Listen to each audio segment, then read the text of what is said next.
Hello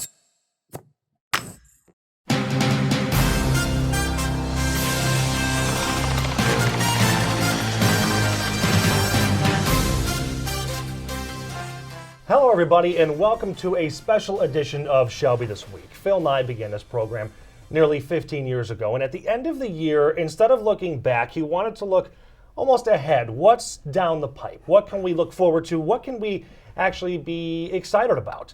So every year we try to get the township leaders, the county leaders, the influential folks in studio, and we have done just that. We're going to begin with Shelby Township Supervisor Rick Stathakis and our County Executive Mark Hackle. If you want something done, just come to this room because we can make anything happen, right? We'll get it done. You've got the people. We're gonna find somehow a way, we'll right? figure it out, right? We'll get it. That's right. Okay. That's our job. Rick, let me start with you. Looking ahead, what things should the township residents say?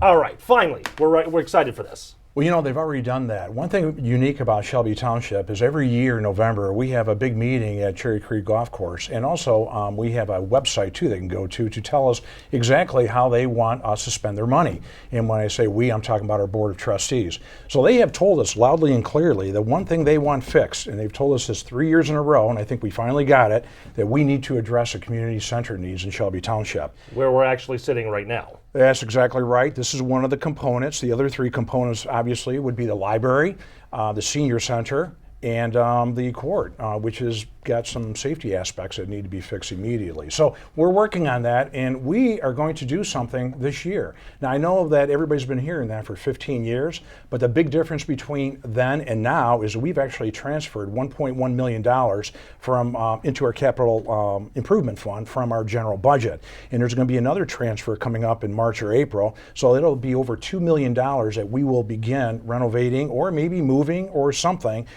We will improve and address our community center needs, and that'll be done in 2016. So this question then goes for both of you then. Part of that obviously will be addressing the court issues. There was a contract that kind of, I don't want to say forced us to, but made us say, okay, we have to do this now, otherwise we're going to lose our court, and we're potentially losing some revenue if we do that, right?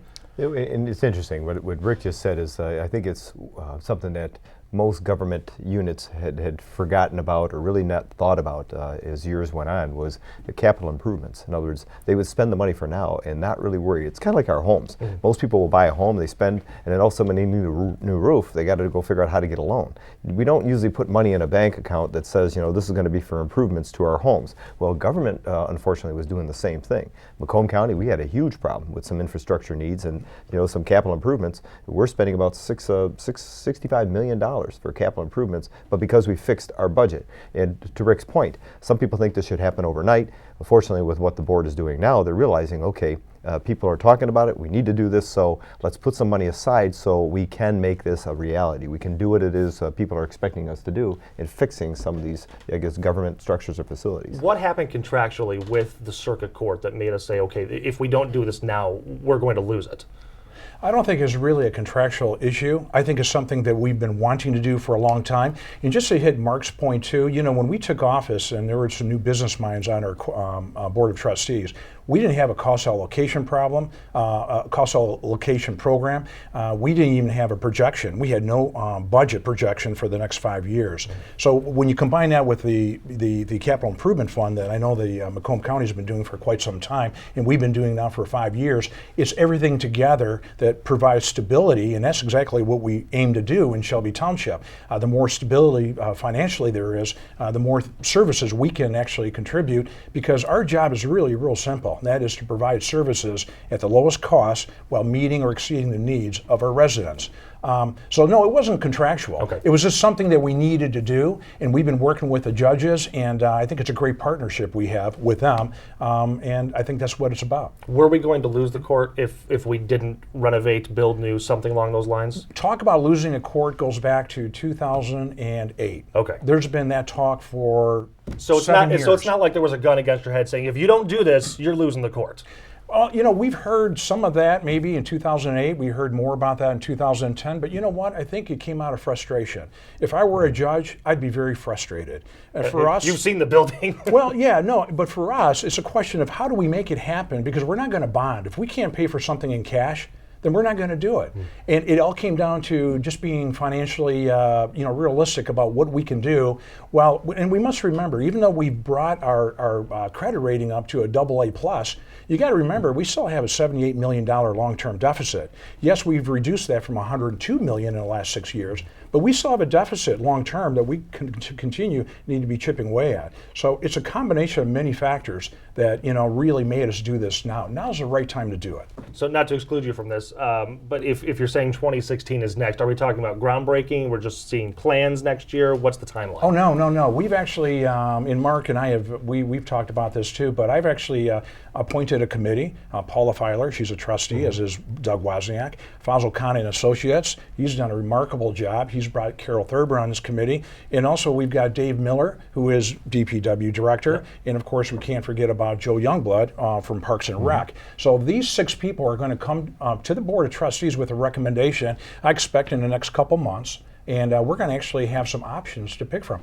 It could be renovation. It could be a move of some kind. I mean, everything is on the table. But I'll tell you, our desire to get this done in 2016 is very, very important. I can't say we're going to completely finish it in 2016, but I think the significant part of this new community center renovation or move will be done next year. So I'll look directly into the camera and say, Mr. Hackle, do we have potential for a partnership to help fund this a little bit? Yeah, it's a local need. That's a local issue. I mean, the county takes care of its own structures internally, so no, I mean that's not a responsibility of county government. Gotcha. Otherwise, we'd have at least he's fair about it. Well, you'd have 27 municipalities coming to the county saying, "Where's our money to help?" They fix probably our do that buildings, anyway. facilities?" It doesn't. No, everybody understands what taking care of their own needs. Yeah, and if I could just add to that, I think the great thing that we like about Mark Hackle, the reason we and all the other townships have a good partnership is because we don't come to him saying, we need money. He doesn't come to us saying we want it done this way. We get together and talk about how we can get things done. And it's a 1 + 1 = 3. And by the time we're done doing things like here, if I could just go into one example, Prime Properties. We brought in 4 major companies in Shelby Township after he came up with an initiative called Prime Properties, and we were able to take advantage of that. And the 1 + 1 = 3 actually worked in Shelby Township, and as a result, we've had more than $100,000 in new revenue in 2015, and there's going to be much more beyond that. So no, it's not just about money; it's about partnering and exchanging, with a lot of freedom, ideas of how we can make things better. And he understands, and I understand that we're in the business of providing services for our residents, and he for Macomb Township. So when we look good, he looks good, and vice versa. Partnerships are the way to go. Well, it's tearing down the walls. I mean, people tend to look at, okay, there's this anomaly. What is county government? What do we do? The responsibility we have is very simple. We're here to provide services and support local municipalities. There's 27 municipalities in Macomb County, Shelby Township being one, and that initiative, that Rick is talking about was brought about by an actual business developer. Gene DiAgostini came to them and says, how do we better market, these prime properties throughout the county, in particular Shelby Township? So they reached out and says, hey, what can the planning department of Macomb County offer us? Because there was this willingness to say, hey, we know you're a larger organization, you have outreach, not just within municipalities throughout the region, but even at the state level and the federal level. So our officials within our planning department got with those in Shelby and says, let's come up with something creative, and they did, and it was an incredible project we put together that I don't know that anywhere else in the state that's being replicated, and really has helped leveraging what we have to offer, getting the word out that there are prime real estate properties here in Macomb County that people can buy, purchase, and start their business, and making sure that when they do come here, they're not getting the runaround. There's this red tape issue is always a concern for builders and developers, people that want to invest. Shelby is one of those premier areas that people like to invest because they realize if they have a project, they have a plan, there's somebody there that's going to walk them through the process and make it happen. So and it's been a great partnership. I'll let it be your turn then. Aside from getting your face on more magazines, what goals do you have in 2016? Yeah, anybody see this? It looks good. Well, it's interesting when people talk about that. I thought it was funny when the county finally went to what they call a charter form of government with the county executive. The realization was that now there's going to be a focal point, a person that people are going to turn to and realize. When people talk about Oakland County, they talk about Brooks Patterson. You talk about the state of Michigan, you're talking about Governor Snyder. No matter what, that lead person, or I guess that public figure, is going to be the face of that organization. For better or for worse. Right. And so for me, I realized that was going to happen. You're going to get a lot of attention. So the question becomes, how do we use that to help support what we're doing here in Macomb County? So the pictures, the images, the media attention, it's all going to come with it. But the reality is, who do we have working within in county government to really start moving things forward. And our objective is, and I've always thought this marketing strategy is number one. What do we have here? When people look at something, they want to be proud of a place they call home. And so this Make Macomb Your Home initiative is just that, to get people that live in Macomb County to feel proud, whether it's in Shelby Township, East Point, Roseville, no matter where they live in Macomb County. They're proud of where they're at, and what is it that brings them here, and how do we build upon that? So our objective from the county is to continue working with the local units of government to help them bring about better, opportunities for themselves, such as what we're going to be seeing in Utica with Utica Ballpark. There was a great partnership with the county and the city of Utica. What we're doing with the trails in and around Shelby Township and throughout the county. What's happening on our waterways in particular, talking about the Clinton River, our Main Street, 41 miles of a river running, a natural river running through Macomb County. And it was somewhat of an untapped resource, if you will, for not only paddling and recreational opportunities, but economic development opportunities. And we're seeing that happening and becoming a reality, amongst many other things that we're working on right now. So here's something that both of you can be a part of. And by the way, on the other side of the coin, my wife's very happy when I'm not in the newspapers and magazines. So He can make that happen if you want. that's another reason why we have a great partnership. If I'm not, people are wondering what happened to me. As they start looking at the obituaries, Echo's not on the news. Construction, something that we can look forward to and both dread in 2016. We've got major projects that are going to happen here in Shelby Township, and on the county side of things, you are obviously involved with that because your road commission is basically the lead on most of those projects. So who wants to say what we've got coming up that is going to be better and horrible for traffic? Well, I can just say that, and I can reassure everybody in Shelby Township, this is going to be a very peaceful year in Shelby Township in 2016 compared to what we went through in 2015. The Road Commission and we did not plan on everything happening at one time in 2015. It just did. For example, Hayes Road, if you remember, the federal government got involved, and because of delays from them and MDOT, that 2014 project was done this year instead of 2014.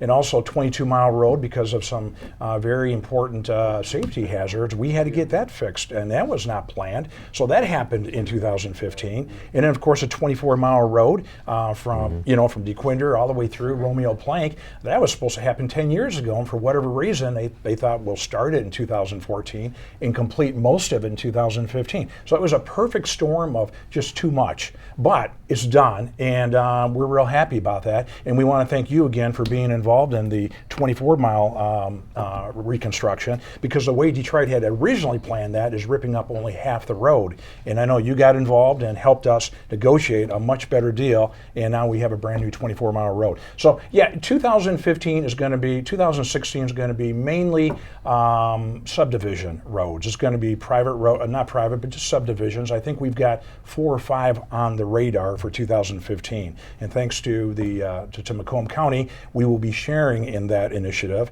at about $400,000 each. And of course, if there's no more money, we'll take it. Yeah, that's right. They'll look for everything to get. Countywide, are there any projects that we should be looking forward to? Every year we have, it's already set. In other words, it's prescribed as to what's going to be taken care of next, what roads, throughout the entire county. The unfortunate reality is we're not even making a dent on what needs to really be addressed and taken care of. And for anybody to believe that what the legislature just did is going to help us solve the problem to come up with funding, they're sorely mistaken. I mean, this is going to be an ongoing problem. They did not solve the road funding problem. They solved the problem of getting the, negative critical attention drawn to them, realizing that that is their responsibility.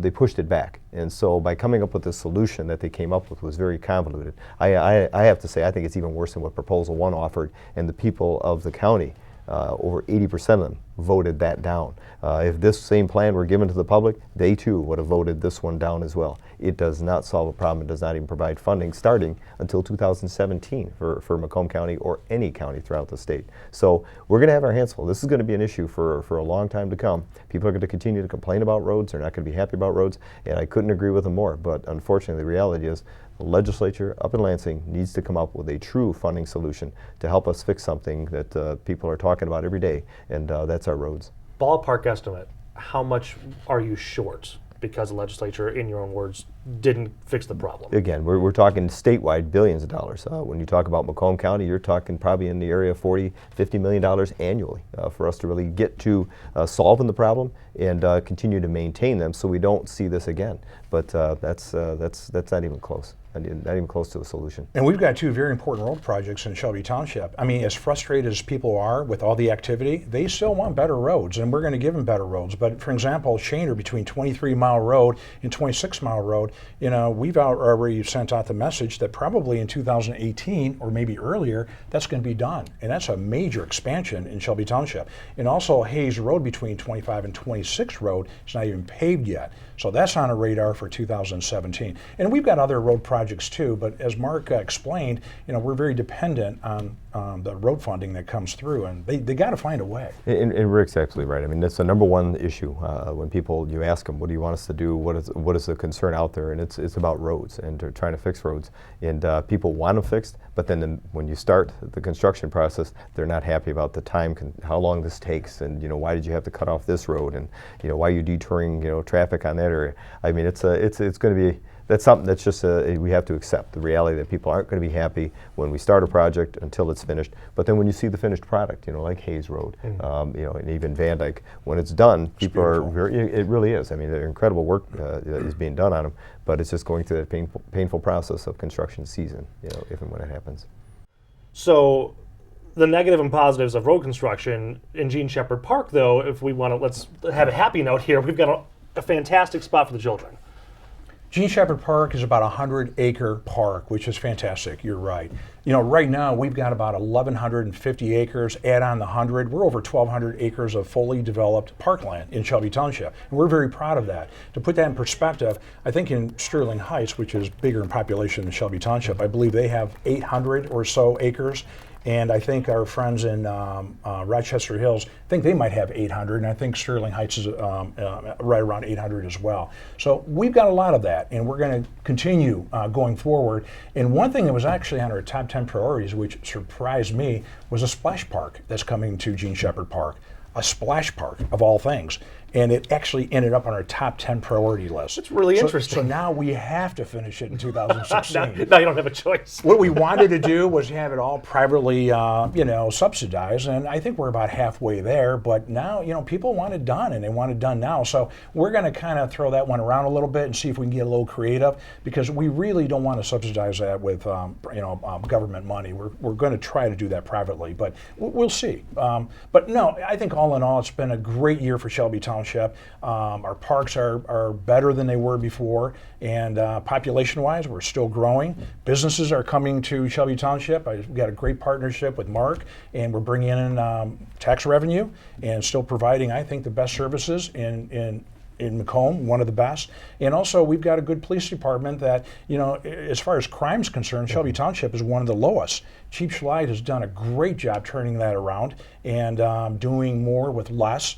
And also our fire department. It looks like we might have fire station number 5, perhaps, if not in 2016, 2017. And that's a big moment. That's a big initiative for Shelby Township. So we're looking good, and we've got a great plan. Exciting things are happening. I'm very excited. Our board of trustees is excited, and we're going to get a lot done in 2016. I'm curious for both of you. Looking at our priority list, and I'm sure the county has something similar.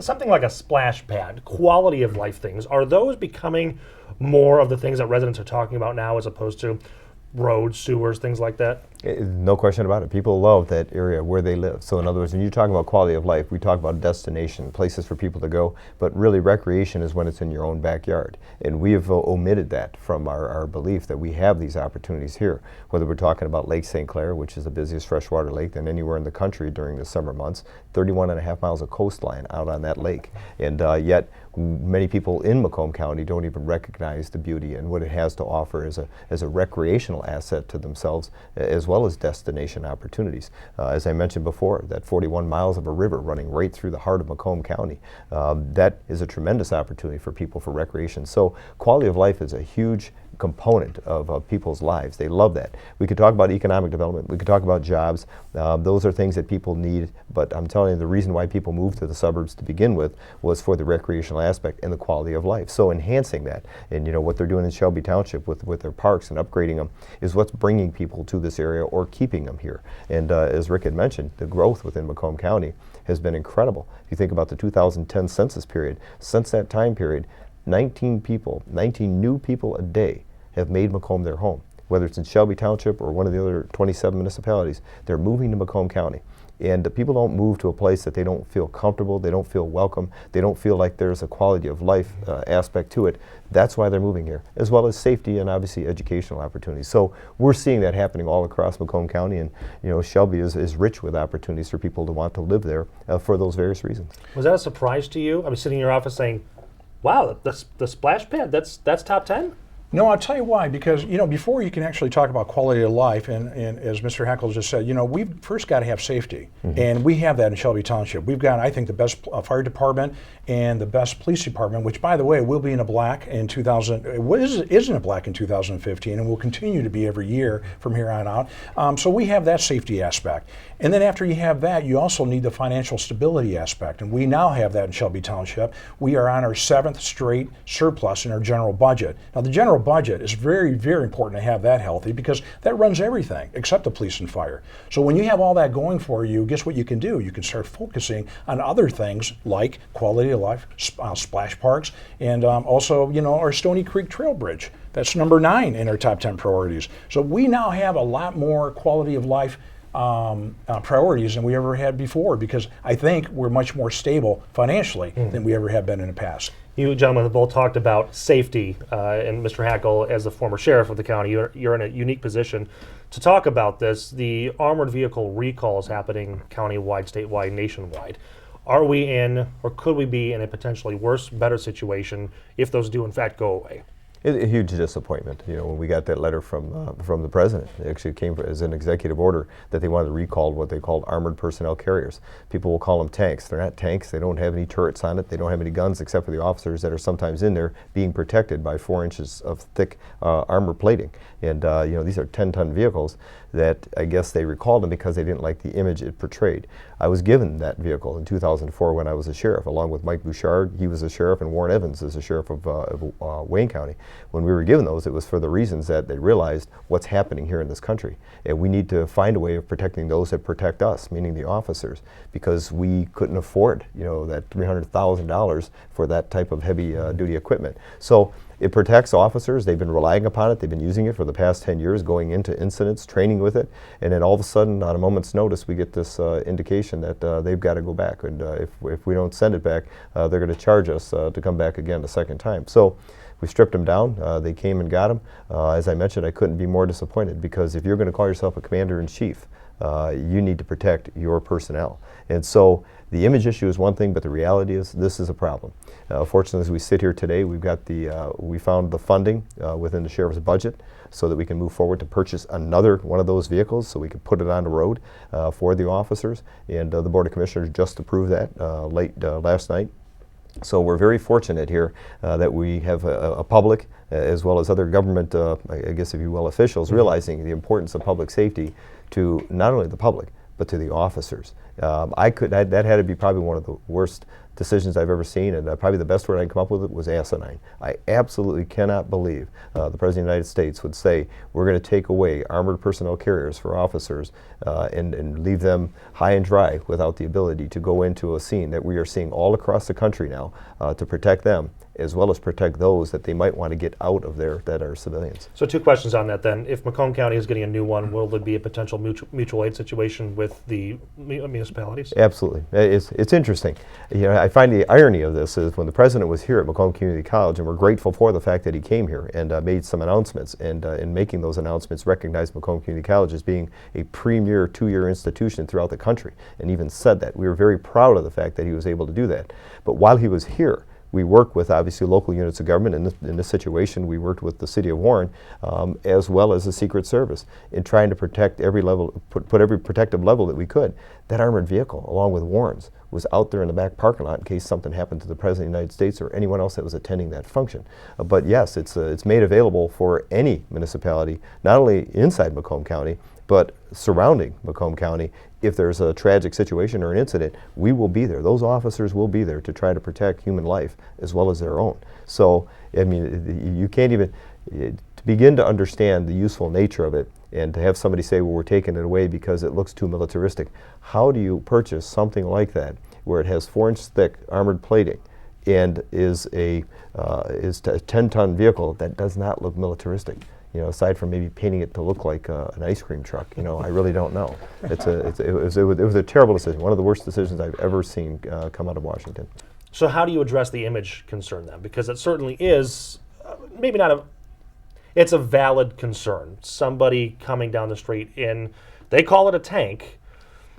There are some who say we don't need it, but your argument is, well, we don't always need it, but when we need it, we have to have it. So how do we address the image issue where you have SWAT officers wearing flak vests? How do you address the image of officers having military helmets when they're going into these situations? How do you address the type of weaponry that we're up against and tell officers you got to carry a 6-shooter revolver instead of some type of AR-47 or something going into that scene? So because that image doesn't look good too and it looks too militaristic, we need to take the flak vest away. We need to take the helmets away. We need to take the jump boots away. I mean, it's asinine. The reality is officers are being confronted with situations now that we have never seen before, and it's becoming even more high profile than 911.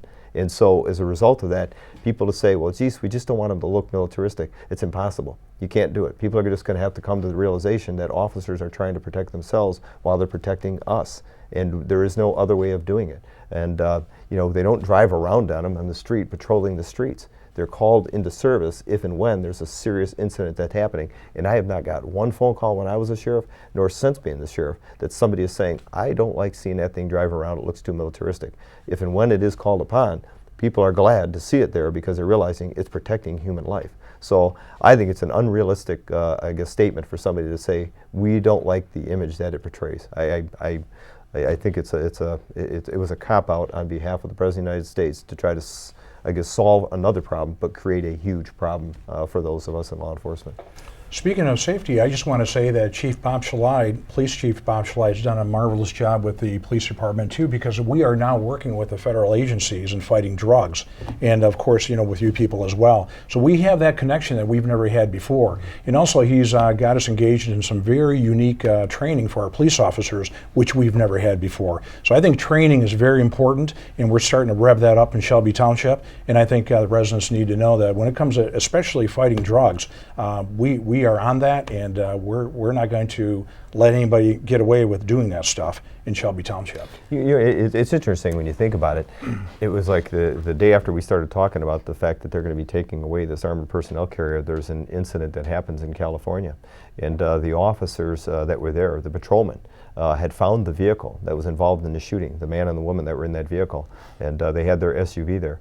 And what they did was they realized, the weaponry that these people had, that they just committed a mass murder. They just killed a bunch of people that were unexpecting of that happening.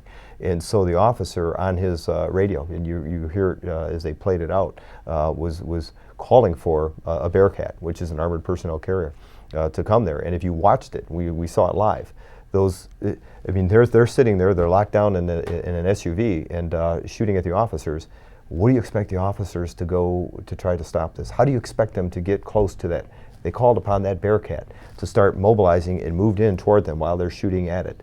And that's how they took these people out, got them off the street so they didn't kill somebody else, let alone another police officer. So you watch that and you sit and say to yourself, okay, how could anybody even talk about, there's no need for this, there's an image problem or an issue with that. When you see, here's officers risking their lives, trying to get people away from that situation, yet telling them, well, those things just don't look good, so we're going to have to find something else for you. It's nonsensical. It is the most asinine argument I have ever heard in my 30 years in law enforcement and 5 years beyond as a public official trying to help provide the technology that they need. For both of you, can you bullet point or issue a statement in 2016, this is the highlight, this will be our grand champion event?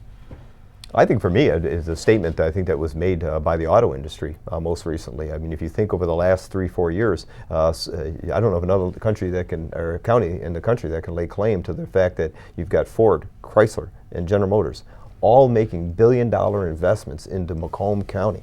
Each one of them separately are making $1 billion investment into this county. That is a huge statement that resonates from every aspect of what we have going on here. That means more people are going to be coming here to work. More people are going to want to buy homes here. I don't know anyone else that can say that. 3 of the major car companies in the world have made $1 billion investments into Macomb County. And to me, that statement alone, I think, it speaks volumes for this county and where we're headed.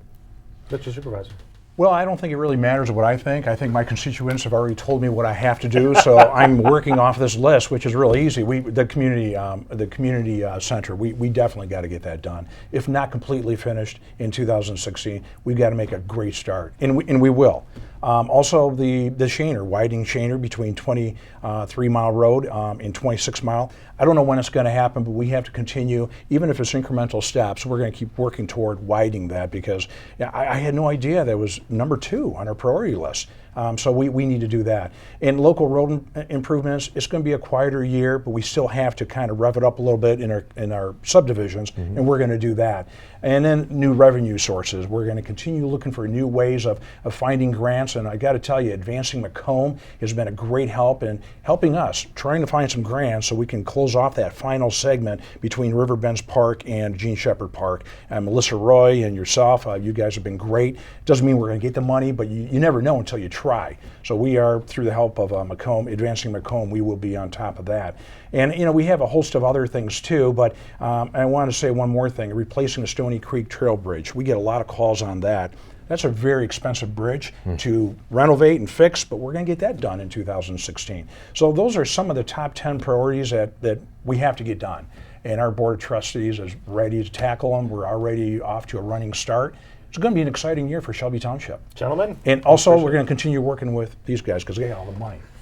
Thank you. That's right. I think he thinks he got the money. Thank you very much. Thank you very much. Thanks a lot. Thank you. Okay. Coming up next here on Shelby This Week, we talked to the local leaders. Next, we'll talk to the state leader, Representative Peter Lucido.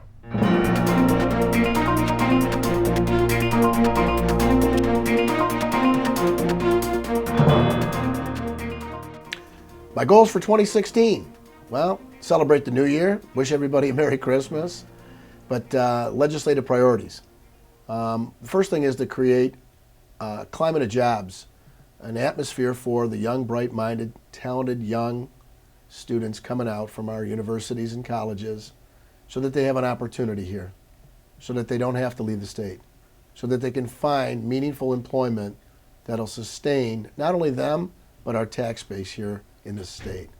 Also, to give them an opportunity that if they're not college bound, and not everyone is to go for a trade or some kind of skill that doesn't require to have an education as it relates to the formal education that we have in colleges. So those things there are very important because I don't want to erode away any of our base anymore of any college graduated and or trade-minded individuals because it doesn't do us any good. Great, and I have to ask, because it's going to be on everyone's mind, what about roads? We've got the plan in place. What's the next step in 2016? Well, of course, there has to be a priority list from the Michigan Department of Transportation. And even though I was a no on both the registration increase and the tax increase, because I don't think that does us any good, anytime, anywhere. We still need to fix roads because it's a safety issue. It's a hazard for families and drivers that are out there. So do I see it as a priority of starting with one and ending up to wherever we need to go? The answer is yes. Let's just get the roads fixed now. I love it. And anything else about 2016? Oh yeah, of course. I also want to take care of, there's a program that we're going to be doing in May. Actually, it's Monday, May 23rd, for the veterans and the seniors. It's called a salute to our seniors and our veterans. I know that there is a lot of benefits and a lot of things that they are entitled to and more importantly have deserved because they've worked hard all their lives or they've served our military and protected us. So it's a salute to the veterans and the seniors of our 36th district here in our community. It'll give them all of the information necessary. We'll be having experts and specialists from not only the county but at the state level come and set up tables, provide to them information of all the opportunities that they're entitled to, including what services and benefits, both veterans and seniors, and we salute them by allowing them to get this information so they can live a little more comfortable and we can make it a little better for all of them. I'm looking forward to it. It's at the Palazzo Grande on May 23rd, and it's going to go all day, and we're going to provide lunch for them. So I'm really happy that I can bring these opportunities back home here to the 36th district. My number is really easy. It's 1-888-MISH-REP. MICHREP. I don't believe in red tape or going through a loop of answering services. If you call that, I'm either going to pick the phone up or one of the staff that I have in Lansing. We're in the district every single week on Monday and Friday. If you need an appointment, I'll come and meet you anywhere you want. Generally, coffee shops are good because I generally want to speak over a cup of coffee. We're going to continue our coffees, conversation, and cookies with Pete. We're also going to do town halls, which I really like because of the inclement weather coming, snow, cold, sleet, rain, whatever it is. We're going to be doing it on a town hall. You call in, you can ask the questions, and all of the listeners have the opportunity of listening to the answers. So we got those coming up, so stay tuned. It'll be fun.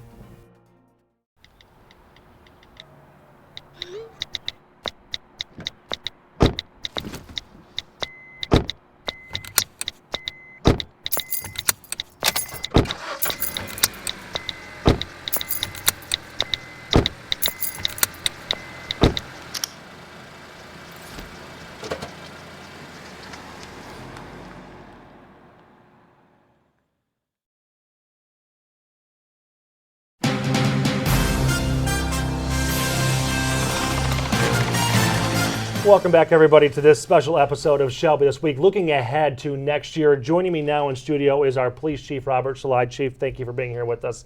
One of the things that I want to talk about early on is the appointments to the Southeast Michigan, am I getting this right? The Southeast Michigan Association of Chiefs of Police, right? Correct. So what will your role be in that association? Well, in 2016, I will be the second vice president of the organization. I'll basically be on the board of directors. We meet for half an hour before every general meeting. We meet monthly, and we discuss current events, pending legislation, and what we're going to do about it. And we discuss who we're going to bring in as our potential different speakers we have each month. We're partnering up with many different civilian entities and businesses also who come, and then different government entities also that aren't law enforcement. For instance, Edison DT Energy is one of our strategic partners also. I see. So is it safe to say that one of the largest goals of the association is probably influencing legislation? Yes. And also combating pending legislation. Okay. Like one of the things right now, the presumptive parole that is going through Lansing right now, and we're trying to put a stop to it. And also, obviously, everyone knows they're trying to soften up the marijuana laws to the point where they make it, totally illegal here. There's a bunch of major legislation going on right now, and we're the voice of reason, I should say, to protest this and throw the red flag up. So, for a Shelby Township resident, why should they be excited about you with this association? Well, how does it help Shelby? I'm sure it does. Well, it helps Shelby in many ways. I mean, obviously, I'm going to have a major voice on the board.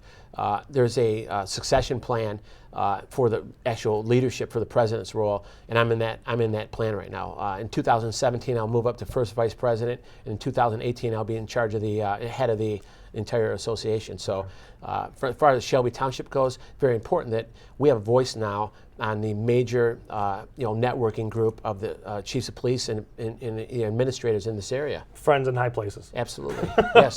All right. So other things that we've talked about and need to talk about, because this conversation is not going to go away. Gun control, active shooter situations across the country. You and I were talking earlier. Unfortunately, it seems like, and it may be the reality, that you throw a dart at the map and that's where the next shooting is going to happen. Well, you stole my line, and I've been saying that since I got hired here. The first thing I did in my administration when I was hired in January was to make sure all of our officers are trained in active shooter response. We brought in a company called Tactical Encounters out of Livonia. They trained all of our staff. Our guy said this was tremendous training. I personally went through the training myself. I think you were there also. You went through it, or you filmed it, I know that. And my mission right now as chief of police is to make sure that my staff is 100% prepared, and when we get that 911 call and say someone is here shooting, and we're going to respond immediately and neutralize that threat. That's a difficult thing to prepare for, though, isn't it? Because when we look ahead, we want to talk about the things we're working on and things we're preparing for and exciting things happening in the township. That would not be one of them.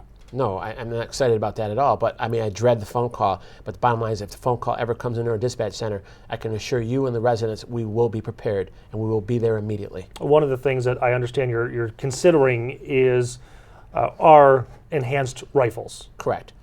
We have a small pool of AR-15 weapons right now with the EOTech sights. They're kind of like a laser sight for a layman, except they don't show the red dot. Okay, you only see the red dot up close. Okay, when you're looking through the weapon. And now we're trying to outfit all of our police vehicles with these weapons. So not everybody has one then? Correct. So we have civilian staff. We have several detectives. They don't have these weapons. Okay. When they're riding around doing their investigations, there's something going on during the day. Like right now in my vehicle, I don't have one. What we're trying to do is outfit every police vehicle, either it's marked or unmarked, with the AR-15s. So we have a quote from Colt right now, and I'm planning on meeting with the board in January, and then hopefully place the order after I get their approval. And, so we don't want the scenario of something horrible happening and only a handful of patrol cars have the necessary tools and the rest of them have to go back to the shop to get them out of the locker. Correct. When something like this happens, time is a vital essence. Every second counts. We don't have time to run the station and get a rifle. We don't have time to wait. We have to go in immediately. 30 seconds could be 30 lives. So I want my officers to have, I want my detectives, anybody riding around on patrol, anybody who's driving to a restaurant, I want to make sure you're ready to go in case that 911 call comes out. I can't control the world events. We can't control world events in Shelby Township. Obviously, we know we have a problem in this country right now. The world has a problem with terrorism, et cetera, and all these craziness with the shootings. And my police department will be prepared. I assure you of that. Looking at, I'm going to use the term, the fleet of your tools, guns, there's also the other side of it, which would be non-lethal force. Correct. And that's something that we've been talking about, too. Another national conversation, whether or not to shoot or not to shoot. Correct. You've got some tasers, not enough? Well, we had a small pool of tasers that were shared.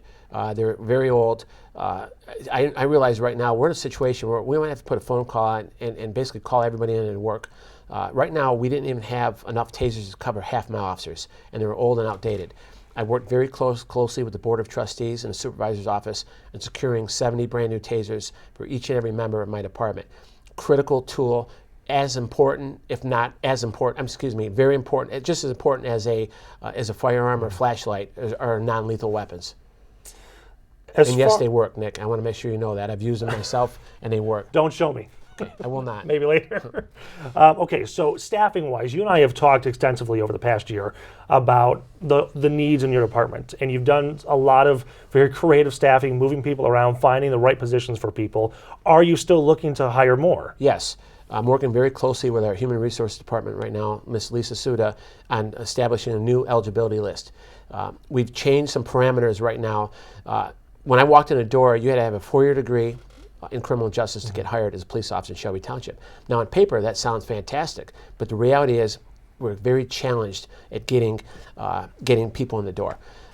Why is that? I've got to interrupt you. Why? Well, everyone is hiring right now in Southeast Michigan. There's a huge hiring crunch, and everybody is hiring.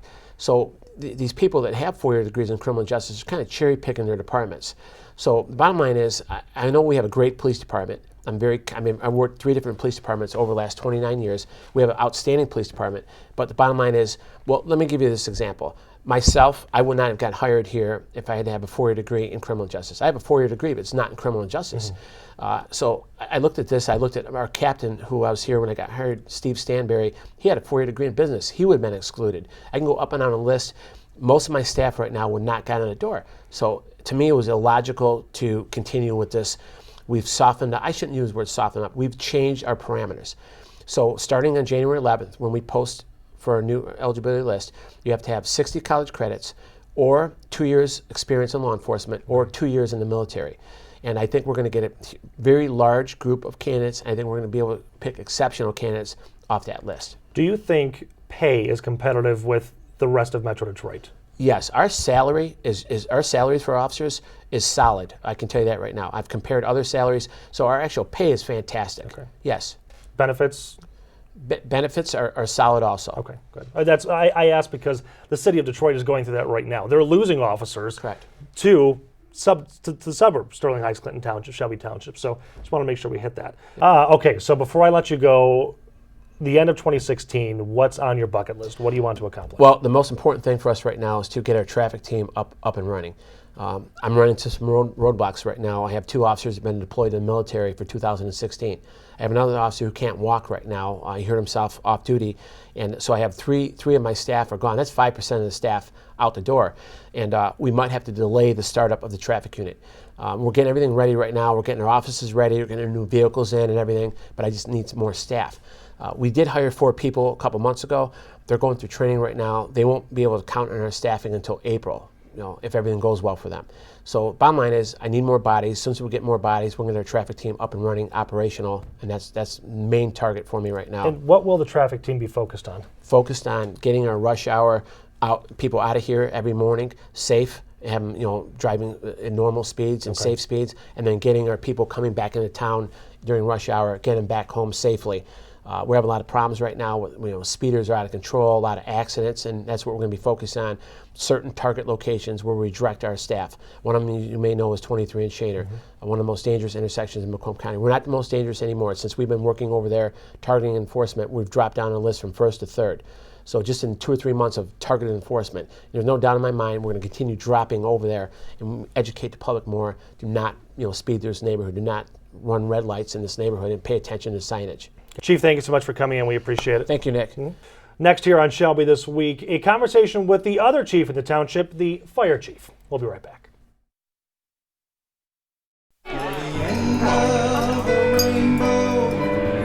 My pot of gold, your daddy's little girl, till heaven home.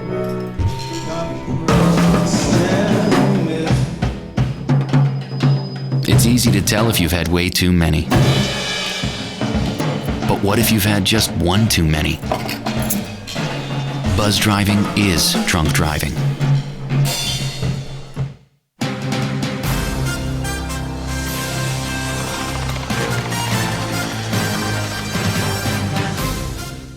Okay, for 2016, as we move forward into the new year, right now our biggest concern from the administration standpoint is we are looking to get design plans for a fire station on 21 in Shaner. The township, we had purchased property back in 2012, but as the economy's been picking up the last few years, building and development has just been going gangbusters the last few years, and the southeastern portion of the township is our busiest area for EMS, car accidents, fires, and so now is the time that as a board we are going to start looking at it. I don't know if we'll get construction completed, but we are, at least going to start getting plans and trying to move forward with it slowly. And so that is our biggest concern. And also the fire department's charter millage that was established in 1997 is up for renewal in 2017. So we will be taking that to the public for renewal in November of 2016. So those are the 2 biggest projects that we have going for the new year. Right now, I have built into the 2016 budget is 6 additional firefighters to start. With the economy and the budget projections, we want to take small steps. Ideally, moving forward, in the next few years, I would like to get to a total of 9 firefighters. So we'd have 3 firefighters per shift assigned to that station. Because with our run volumes and what's going on, our staffing for the fire department hasn't changed since 2005, and with the way we're going, we're just busy. There's a lot of building going on, a lot of growth, both in single-family homes, especially in the multifamily, and in the commercial and industrial corridors up and down 23 Mile. We have just a big daytime population expansion going on right now, and so we're doing our best to keep up. Our firefighters have been doing a great job, but the last year I've been working with the board, showing them, trends, run volumes and things like that. So we've been working slowly at it the last year and a half. And if the station construction doesn't get approved, we will be looking to add 6 firefighters at that point. Well, 2016, the growth. Last year we had, actually 2015, we're at 139 projects that are going through, like new projects going up. That's a lot of growth. So with all that growth, we have, for the Fire Prevention Division, going out to make sure these buildings, when they're put up, we're working with the building department, and they're putting up safely to fire code, and then the maintenance of that. So with all those additional buildings going in, we want to make sure that our guys are out there checking on them, and we prioritized how we are going about our fire inspections. Life safety is first and foremost. So we have different buildings that we're going after, any assemblies where you have large amounts of people that can go, and we want to make sure that we're hitting all these buildings and we can get to them annually to make this community the safest community we can have.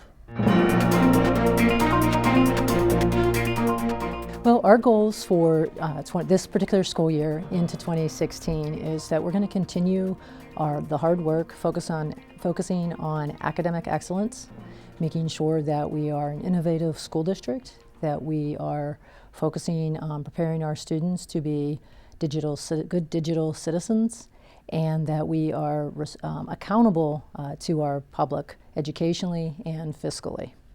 What does that mean academically? Academically, we're very proud of the successes in Utica Community Schools. It is no secret that we are one of the highest performing school districts in Macomb County, the state, and the nation. We increased graduation rates several years ago, and our students are graduating. 90% of our students are meeting the graduation requirements on time, which means within 4 years. If you add some students who take maybe a little longer, 5 or 6 years, those numbers jump to 97%. And that's pretty significant, being Michigan's second largest district. Additionally, last school year was the last year for the ACT. Our students showed growth again, and again, the highest ACT scores in the county in all content areas. And recently there was the release last week of the new assessment, the M-STEP, and our students again showed strength and yet opportunities to grow. So as I look into 2016, we're going to continue our academic focus and our innovation with our students. We have a new pilot starting with 4 elementary schools in the district, which really deals with our students working with virtual content, something that you would see very much in Ford Motor Company, and a new career called virtual engineer. So our students will have those experiences. Additionally, we continue with our technology initiatives, so our students are able to use technology as a tool in their learning. And our plan is to continue to emphasize a college culture in which students are thinking about the lifelong learning, and that they are pursuing some type of post-secondary education, whether it be a certificate in a vocational or technical skill area, whether it's an associate's degree or a bachelor's degree. And it is no secret, again, in UCS that we have a very strong advanced placement program, the strongest in the state with the most students, as well as the most students prepared for college as they move forward.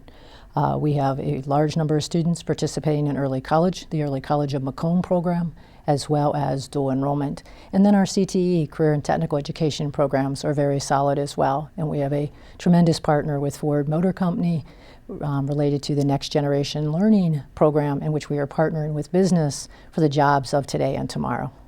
We are very fortunate in Utica Community Schools. We have a strong partnership with the local municipalities, the police departments.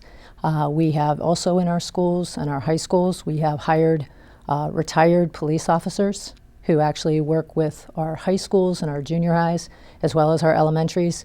We also have strong security plans in place. They are not published because, obviously, for security purposes.